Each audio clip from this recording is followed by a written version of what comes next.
Theatre പ്രേമികളുടെ one of the favourite movie ഡെസ്റ്റിനേഷനിലാണ് ഞാനിപ്പോൾ ഉള്ളത്. പലരുടെയും ബക്കറ്റ് ലിസ്റ്റിൽ തിയേറ്റർ ഉണ്ടെന്നറിയാം. It's none other than Revathi Cinemax. അപ്പോൾ പോട്ട് പറയുകയാണെങ്കിൽ കുളമട എന്ന സ്ഥലത്താണ് ഈ സിനിമാ തിയേറ്റർ കോംപ്ലക്സ് ഉള്ളത്. ഇതൊരു സിനിമാ തിയേറ്റർ കോംപ്ലക്സ് മാത്രമല്ല, ഒരു കൺവെൻഷൻ സെൻറ്റർ കൂടിയാണ്. ഗേറ്റ് കടന്ന് ഉള്ളിലേക്ക് കിടക്കുമ്പോൾ ലെഫ്റ്റ് സൈഡിലായിട്ട് ഒരു ബോക്സ് ഓഫീസ് കാണാം. ഇവിടെ തിയേറ്റർ ബിൽഡിങ്ങിൻ്റെ ഉള്ളിൽ വേറെ ബോക്സ് ഓഫീസ് ഞാൻ കണ്ടിട്ടില്ല. പുറത്താണ് അവർ സെറ്റാക്കിയിരിക്കുന്നത്. ശരിക്കും തിയേറ്റർ കോംപ്ലക്സിൻ്റെ ഉള്ളിലൊരു ബോക്സ് ഓഫീസ് വേണം, അതാണ് എൻ്റെ ഒരു അഭിപ്രായം.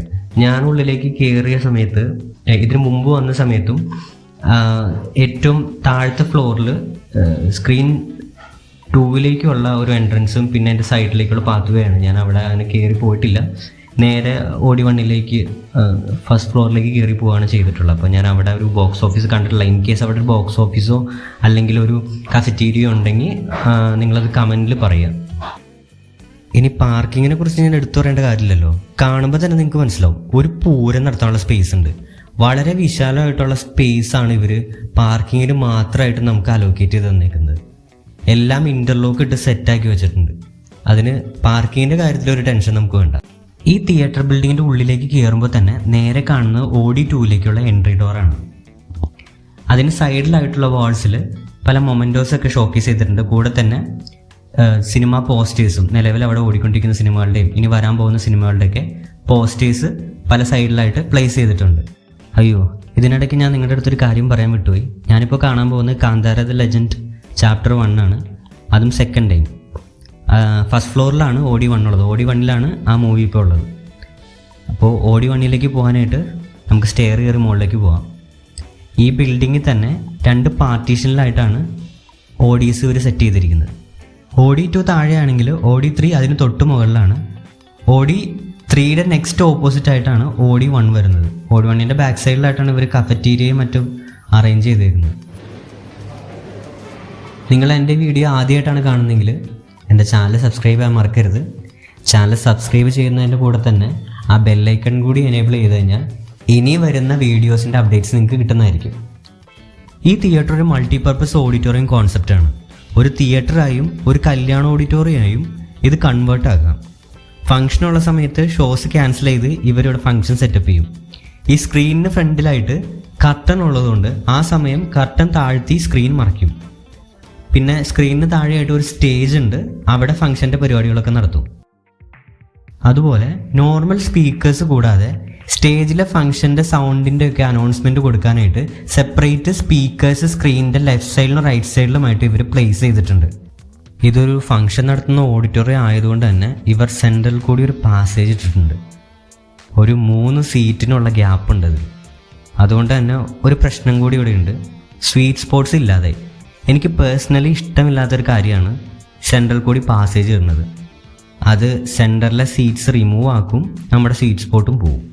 സോ ഇവിടെ അങ്ങനെ ഒരു പാസേജ് ഉണ്ട്. പക്ഷേ ഇവിടെ ഈ പാസേജ് ഫംഗ്ഷനൊക്കെ നടത്തുമ്പോൾ അത്യാവശ്യം ആയതുകൊണ്ട് നമുക്കതൊരു എന്താ പറയുക, വേറൊരു ഓപ്ഷൻ ഇല്ല പറയാനായിട്ട്. സോ അതൊരു പ്രശ്നമായിട്ട് അങ്ങനെ എടുത്തു പറയേണ്ട കാര്യമില്ല. ഇനി ഈ ഓഡിയുടെ ഇൻറ്റീരിയേഴ്സിനെ കുറിച്ച് പറയുകയാണെങ്കിൽ ഈ ഓഡി വളരെ ബ്രൈറ്റാണ്. ഒരു ഗോൾഡൻ യെല്ലോ ബ്ലാക്ക് കോമ്പിനേഷനിലാണ് ഇൻറ്റീരിയേഴ്സ് വരുന്നത്. സീലിങ്ങിലും സൈഡ് വാൾസിലും സ്പോട്ട് ലൈറ്റ്സ് കൊടുത്തിട്ടുണ്ട്. അതുകൂടാതെ തന്നെ 2 സൈഡ് വാൾസിലും വേവ്സ് പോലെ സ്ട്രിപ്പ് ലൈറ്റ്സും കൊടുത്തിട്ടുണ്ട്. ഭയങ്കര പ്രീമിയം ലുക്കാണ്. നോക്കുമ്പോൾ ഇതിൻ്റെ ഫുൾ ഇൻറ്റീരിയേഴ്സ് ഇങ്ങനെ നമ്മൾ കയറി നോക്കുമ്പോൾ ഭയങ്കര പ്രീമിയം ലുക്കാണ്. അറിയാലോ, ഈ തിയേറ്റർ കോംപ്ലക്സ് ഓപ്പൺ ആക്കുന്നത് നമ്മുടെ കോവിഡ് കഴിഞ്ഞിട്ട് തിയേറ്റേഴ്സൊക്കെ റീഓപ്പൺ ചെയ്യുന്ന ടൈമിലായിരുന്നു, 2021. അന്ന് ഇവിടെ ഫസ്റ്റ് സ്ക്രീനിങ് ചെയ്തത് ജെയിംസ് ബോണ്ടിൻ്റെ മൂവി ആയിട്ടുള്ള നോ ടൈം ടു ഡൈ എന്ന് പറഞ്ഞ സിനിമയാണ്. യെസ്, ഇനിയാണ് എല്ലാവരും കാത്തിരിക്കുന്ന സെഗ്മെൻറ്റ് വരുന്നത്, പ്രൊജക്ഷൻ ആൻഡ് സൗണ്ട്. സോ ആദ്യം തന്നെ സ്ക്രീനിൽ നിന്ന് നമുക്ക് സ്റ്റാർട്ട് ചെയ്യാം. ഇവിടുത്തെ സ്ക്രീൻ വരുന്നത് 64 ഫീറ്റാണ്. ഗാലലൈറ്റിൻ്റെ മിറാജ് 1.7 ഗെയിൻ വരുന്ന ഒരു ലേസർ കോമ്പാക്റ്റബിൾ സ്ക്രീനാണ് ഇവിടെ ആദ്യം ഉണ്ടായിരുന്നത്. അന്നത്തെ സ്ക്രീനിൻ്റെ സൈസ് ഞാനിവിടെ കൊടുക്കുന്നുണ്ട്. അതോടൊപ്പം തന്നെ അന്ന് ഇവർക്ക് വന്ന ഗാലറൈറ്റിൻ്റെ സ്ക്രീനിൻ്റെ ബില്ലിൽ ഡിസ്ക്രിപ്ഷനിൽ ഈ സ്ക്രീനിൻ്റെ സൈസ് എത്രയാണെന്ന് ഇവിടെ കൊടുത്തിട്ടുണ്ട്. അവിടെ ഒരു ട്വിസ്റ്റും ഉണ്ട്. വ്യക്തമായിട്ട് പറയുകയാണെങ്കിൽ ഈ സ്ക്രീനിൻ്റെ സൈസ് ആക്ച്വലി ആ സ്ക്രീനിൻ്റെ വലിച്ചു കെട്ടുന്ന ഫ്രെയിമിൻ്റെ സൈസിനേക്കാളും വലിയ സ്ക്രീൻ അവിടെ വേണം. ഇങ്ങനെ പറയുമ്പോൾ ചിലപ്പോൾ നിങ്ങൾക്ക് പിടികിട്ടില്ല. സോ ഇത്രയും ഡീറ്റെയിൽ ആയിട്ട് പറയാൻ കാരണം, പലരും മുമ്പ് ഈ ഒരു സ്ക്രീനിനെ കുറിച്ചിട്ട്, ഈ ഒരു സ്ക്രീനിൻ്റെ സൈസിനെ കുറിച്ചിട്ടുള്ള റോങ് ആയിട്ടുള്ള ഇൻഫർമേഷൻസ് കൊടുത്തിട്ടുണ്ട്. ചിലർ പറയും 70 feet ആണ്, ചിലർ പറയുന്നുണ്ട് 60 feet എബോ ഉണ്ട്, 69 feet ഉണ്ട്. സോ അങ്ങനെ നോക്കുമ്പോൾ ശരിക്കും ഈ ഒരു സ്ക്രീൻ എന്ന് വെച്ച് കഴിഞ്ഞാൽ ഈ OD1 ഉള്ളിലിരിക്കുന്ന സ്ക്രീനിൻ്റെ അല്ലെങ്കിൽ സ്ക്രീൻ പ്ലേസ് ചെയ്യുന്ന ആ ഒരു ഫ്രെയിമിൻ്റെ സൈസ് വരുന്നത് വിഡ്ത്ത് 64 feet ആണ്. സോ ഈ 64 feetലേക്ക് വലിച്ചു കെട്ടാനായിട്ട് ഇവർ ഓർഡർ ചെയ്ത സ്ക്രീനിൻ്റെ സൈസാണ് നമ്മൾ ആ ബില്ലിൽ കണ്ടത്, ആ 70 feet എന്നുള്ള സംഭവം. അപ്പോൾ നമ്മൾ ഫ്രണ്ടിൽ കാണുന്ന പോലെയല്ല, നമ്മൾ ഫ്രണ്ടിൽ ഒരു സ്ക്രീൻ കാണുന്ന പോലെയല്ല, ആ സ്ക്രീൻ ഫ്രെയിമിൻ്റെ മുകളിൽ പ്ലേസ് ചെയ്തിരിക്കുന്ന സ്ക്രീൻ ബാക്കിലേക്ക് കുറച്ച് പോർഷൻ ടൈറ്റ് ചെയ്ത് കെട്ടുകയും വേണം. അപ്പോൾ അത്രമാത്രം എക്സ്ട്രീം ടൈറ്റിലായിട്ടാണ് ഈ സ്ക്രീൻ ആ ഫ്രെയിമിൽ വലിച്ചു കെട്ടുന്നത്. സോ അങ്ങനെ നോക്കുമ്പോൾ നമ്മുടെ തിയേറ്ററിൻ്റെ ഉള്ളിൽ കാണുന്നതും മെഷർ ചെയ്യുമ്പോഴും നമുക്ക് കിട്ടുന്ന സൈസ് വന്നിട്ട് ആ ഒരു ഫ്രെയിമിൻ്റെ സൈസാണ്. സോ അങ്ങനെ നോക്കുമ്പോൾ ഈ ഒരു തിയേറ്റർ സ്ക്രീനിൻ്റെ വിഡ്ത്ത് സൈസ് എന്ന് പറയുന്നത് 64 feet ആണ്, ഹൈറ്റ് വന്നിട്ട് 26 feet. അപ്പോൾ ശരിക്കും ഈ ഒരു ഓഡിറ്റോറിയത്തിൻ്റെ ഉള്ളിലുള്ള ഈ ഒരു സ്ക്രീനിൻ്റെ സൈസ് വരുന്നത് 64 × 26 feet ആണ്. ഇപ്പോൾ എല്ലാവർക്കും ഉള്ള ഡൗട്ട് ഇവിടെ ക്ലിയർ ആയിട്ടുണ്ടോ? ഇതൊരു ഫ്ലാറ്റ് സ്ക്രീൻ അല്ല, കർവ്ഡ് സ്ക്രീൻ ആണ്. സ്ക്രീനിൻ്റെ അടുത്ത് നോക്കി കഴിഞ്ഞാൽ മനസ്സിലാവും. പിന്നെ എമ്പുരാൻ്റെ റിലീസിനോടനുബന്ധിച്ച് ഇവർ സ്ക്രീനൊന്ന് മാറ്റി. നിലവിലുണ്ടായിരുന്ന ഗാലലൈറ്റിൻ്റെ മിറാജ് സ്ക്രീനിൽ നിന്ന് ഹാർക്നെസിൻ്റെ 2.9 ഗെയിൻ വരുന്ന ലേസർ കോമ്പാക്റ്റബിൾ ആയിട്ടുള്ള ഹ്യൂഗോ സ്ക്രീനിലേക്ക് ഇവർ ചേഞ്ച് ചെയ്തു. It's actually A good attempt. കാരണം ഈ ഹ്യൂഗോ സ്ക്രീൻ അത്രയ്ക്കും നല്ല ലേസർ കോമ്പാക്റ്റബിൾ സ്ക്രീനാണ് നിലവിൽ ഇപ്പോൾ നമുക്ക് അവൈലബിൾ ആയിട്ടുള്ള സ്ക്രീൻസ്. ഇനി പ്രൊജക്ഷൻ്റെ കാര്യം പറയുകയാണെങ്കിൽ ക്രിസ്റ്റിയുടെ സിനി ലൈഫ് പ്ലസ് പ്ലാറ്റ്ഫോമിൽ വരുന്ന CP4450 എന്ന 4K RGB പ്യുവർ ലേസർ പ്രൊജക്ടറാണ് ഇവിടെ ഉള്ളത്. എന്താ അല്ലേ, ശരിക്കും ഇതൊരു വലിയ പ്രൊജക്ടറാണ്. മാക്സിമം ഒരു 114 feet വരെയുള്ള ബിഗ് സ്ക്രീൻസിൽ പ്രൊജക്ഷൻ സാധ്യമാകുന്ന ഒരു പ്രൊജക്ടറാണിത്. 55 ലൂമിനൻസ് ആണ് ഈ പ്രൊജക്ടറിന് HB ലെൻസ് വെച്ചിട്ട് മാക്സിമം പ്രൊഡ്യൂസ് ചെയ്യാൻ പറ്റുന്നത്.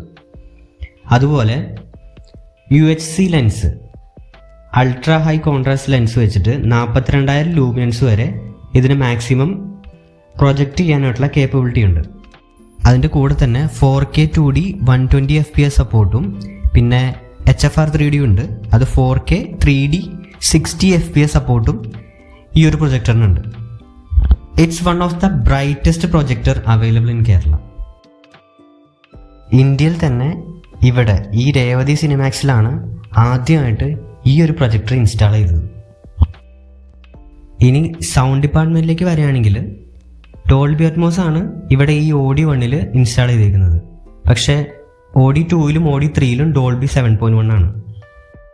64 ചാനൽ ഡോൾബി അറ്റ്മോസ് ആണ് OD1 ഡോൾബിയുടെ CP850 എന്ന പ്രോസസ്സറാണ് ഇവർ അറ്റ്മോസിന് വേണ്ടിയിട്ട് ഇവിടെ ഇൻസ്റ്റാൾ ചെയ്തിരിക്കുന്നത്. കൂടാതെ 64 ചാനൽ സെപ്പറേഷന് വേണ്ടിയിട്ട് അറ്റ്മോസിൻ്റെ കണക്ട് ഇൻ്റർഫേസ് ആയ DAC 32 രണ്ടെണ്ണം ഇവിടെ നമുക്ക് കാണാൻ പറ്റും.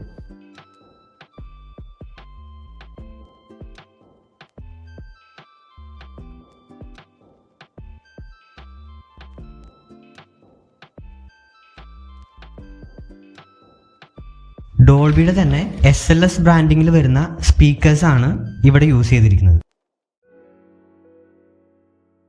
അതിൻ്റെ കൂടെ തന്നെ ഈ SLSൻ്റെ തന്നെ ആംപ്ലിഫയേഴ്സ് ആണ് ഇവിടെ ഉള്ളത്.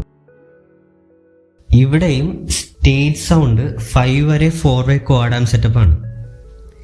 അതിന് താഴെ 12 LFE സബ് വൂഫേഴ്സ് കാണാൻ പറ്റും. ഈ ഓഡിറ്റോറിയത്തിൻ്റെ വാളിൽ 4 സബ് വൂഫേഴ്സ് കൂടി ഉണ്ട്. അങ്ങനെ ടോട്ടൽ 16 സബ് വൂഫേഴ്സ് ആണ് ഈ ഒരു ഓഡിറ്റോറിയത്തിന് ഉള്ളിൽ തന്നെ ഉള്ളത്. Surround speakers left and right side വാളിൽ 12 വീതം 24 സ്പീക്കേഴ്സ് ഉണ്ട്. അറ്റ്മോസിൻ്റെ ഓവർഹെഡ് സ്പീക്കേഴ്സ് 2 റോയിലായിട്ട് 12 വീതം 24 എണ്ണവും, പിന്നെ ബാക്ക് സൈഡിൽ റിയർ സ്പീക്കേഴ്സ് 8 വീതമാണ് ഉള്ളത്. എല്ലാം SLSൻ്റെ സ്പീക്കേഴ്സാണ്, അതും 700 വാട്ടിൻ്റെ സ്പീക്കേഴ്സ്. സൗണ്ടിൻ്റെ കാര്യത്തിൽ ഇവർ ഒരു കോംപ്രമൈസും നടത്തിയിട്ടില്ല. അടിപൊളി കോൺഫിഗറേഷനാണ്. One of the best in Kerala എന്ന് പറയാം. ഇതിനെക്കുറിച്ച് എടുത്തു പറയേണ്ടതായിട്ടുണ്ട്. ഇവിടുത്തെ സീറ്റ്സ് ഭയങ്കര കംഫർട്ടബിൾ ആണ് കേട്ടോ. അത് പറയാൻ കാരണം ഈ കൊച്ചി ഫോറം മാളിലെ PVR പിക്സൽ സ്ക്രീനിലെ സീറ്റ്സും അതുപോലെ തന്നെ ട്രിവാൻഡ്രത്തെ PVR ഐമാക്സിലെ സീറ്റ്സും കഴിഞ്ഞിട്ട് എനിക്ക് ഏറ്റവും കംഫർട്ടബിൾ ആയിട്ട് തോന്നിയ സീറ്റ്സ് ഇവിടെയാണ്. ഞാൻ വേറെ ഏതൊക്കെ തിയേറ്ററിൽ പോയിട്ടുണ്ടെങ്കിലും ഈ പറയുന്ന സീറ്റ്സ് അയ്യോ ഭയങ്കര കംഫർട്ടബിൾ ആണ്. ഇവിടുത്തെ ഈ ഒരു നോർമൽ സീറ്റ്സ് ഇത്രയും കംഫർട്ടബിൾ ആണ്. അതാണ് ഞാനിത് എടുത്തു പറയാൻ കാരണം. ഇവിടുത്തെ നോർമൽ സീറ്റ്സ് തന്നെ ഒരു സോഫ സീറ്റിൻ്റെ പ്രതീതിയാണ് നമുക്ക് വരുന്നത്. 2 കാറ്റഗറി ആയിട്ടാണ് ഇവിടെ സീറ്റ്സ് അറേഞ്ച് ചെയ്തിരിക്കുന്നത്, ഗോൾഡ് ആൻഡ് പ്ലാറ്റിനം. ഗോൾഡിൻ്റെ റേറ്റ് വരുന്നത് 150 രൂപയാണ്. പ്ലാറ്റിനത്തിലെ സോഫ സീറ്റ്സിൻ്റെ റേറ്റ് വരുന്നത് 250 ആണ്. ലാസ്റ്റ് 2 റോയാണ് പ്ലാറ്റിനം സീറ്റ്സ് വരുന്നത്. അങ്ങനെ ഈ ഓഡിയിൽ ടോട്ടൽ 700 സീറ്റ്സ് ആണുള്ളത്. OD 2-ൽ 250-ഉം OD 3-ൽ 300-ഉം. ഇത്രയാണ് ഈ ഒരു തിയേറ്റർ കോംപ്ലക്സിലെ സീറ്റിൻ്റെ എണ്ണം വരുന്നത്. പിന്നെ സ്ക്രീനിൻ്റെ അവിടെ നിന്ന് ഫ്രണ്ട് റോയിലെ സീറ്റിൻ്റെ അവിടേക്ക് ഒരുപാട് ഡിസ്റ്റൻസ് ഉള്ളതുകൊണ്ട് തന്നെ ഫ്രണ്ട് റോയിൽ ഇരുന്ന് കണ്ടാലും അത് വ്യൂയിങ് എക്സ്പീരിയൻസിനെ വലിയ രീതിയിൽ ബാധിക്കുകയൊന്നുമില്ല. OD 1-ലെ എക്സിറ്റ് ഡോർസ് 2 സൈഡിലായിട്ട് 3 വീതവും പിന്നെ ബാക്ക് സൈഡിൽ ഒരെണ്ണമുണ്ട്. അപ്പോൾ ഇതൊക്കെയാണ് രേവതി സിനിമാക്സിലെ OD 1-ന്റെ വിശേഷങ്ങൾ.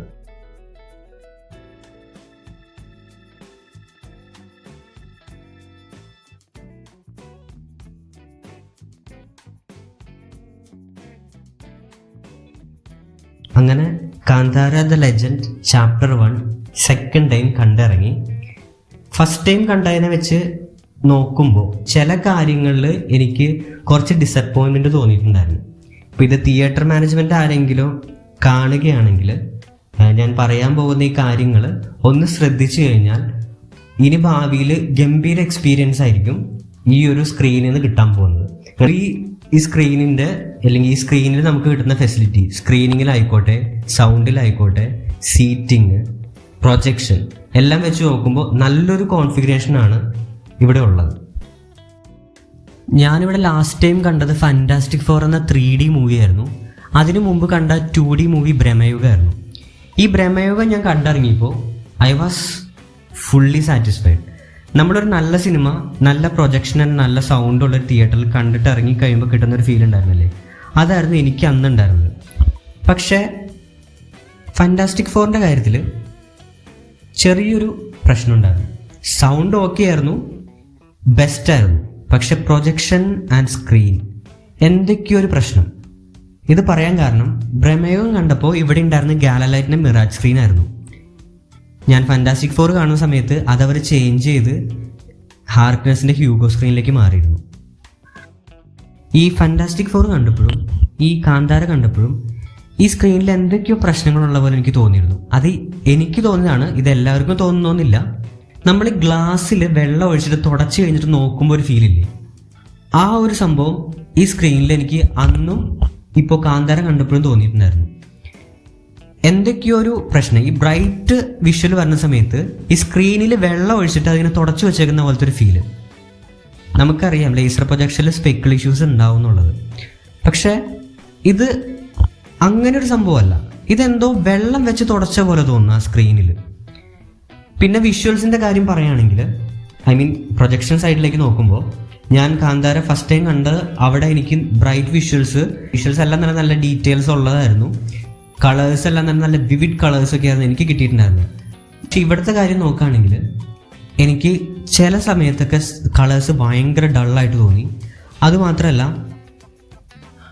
ഇടയ്ക്കിടയ്ക്ക് ബ്രൈറ്റ്നസ് കുറഞ്ഞു പോകുന്ന പോലെ തോന്നി. നൈറ്റ് വിഷ്വൽസിലൊക്കെ തീരെ ബ്രൈറ്റ്നസ് ഇല്ലാത്ത പോലെ തോന്നി. ഇത് പറയാൻ കാരണം കേരളത്തിൽ തന്നെ ഏറ്റവും ബ്രൈറ്റസ്റ്റ് ആയിട്ടുള്ള പ്രൊജക്റ്റാണ് ഇരിക്കുന്നത്. നമുക്കറിയാം ഒരിക്കലും ഒരു തിയേറ്ററും ഒരു പ്രൊജക്ടറിൻ്റെ 100% പവറിൽ പ്രൊജക്ടർ പ്രവർത്തിക്കില്ല. ചിലപ്പോൾ 70%-ലോ 80%-ലോ ആയിരിക്കും നമുക്ക് അതിൻ്റെ ഔട്ട്പുട്ട് കാണാൻ പറ്റുന്നത്. എന്നിരുന്നാൽ പോലും നമുക്ക് നല്ല ബ്രൈറ്റ് വിഷ്വൽസ് ആണ് അതിൽ കിട്ടുന്നത്. പക്ഷെ എന്തൊക്കെയോ ഈ ഒരു പ്രൊജക്ഷനിൽ എന്തൊക്കെയോ ഒരു ചെറിയ പ്രശ്നങ്ങളുള്ള പോലെ എനിക്ക് ഫീൽ ചെയ്തു.